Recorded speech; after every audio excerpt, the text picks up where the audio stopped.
Италијанските избирачи според неофицијалните резултати од вчерашните избори изгласаа парламент во кој рекорден број места добија популистичките и екстремно десничарските партии.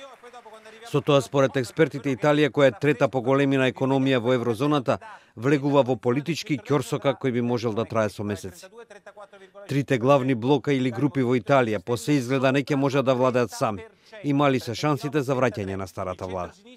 Професор Giovanni Orsino од Луис универзитетот вели: What seems to be at least possible to say is that it is quite unlikely that any single coalition will have an overall majority in parliament, and which means that it is going to be complicated to create a government in Italy.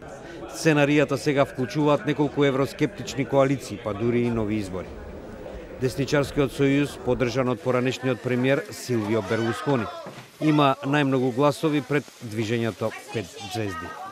Ова движење, кое во 2009 година го формира комичарот и активист Бапе Грило, според првичните резултати ќе биде најсилната самостојна партија во парламентот.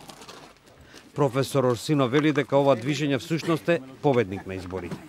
That being said, this does not automatically lead to them being asked to form a government. It very much depends on the coalitions that they will be able to create.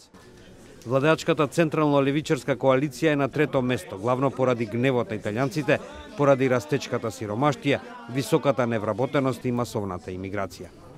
Запрашан за неговите очекувања по изборите, Джанкарло Демофонти, собственик на еден бар во Рим, вели дека е скептичен и гласањето може да донесе промена на сегашната состојба во земјата. Io non so chi ha vinto, chi sta vincendo, però penso che non cambia niente, nel senso che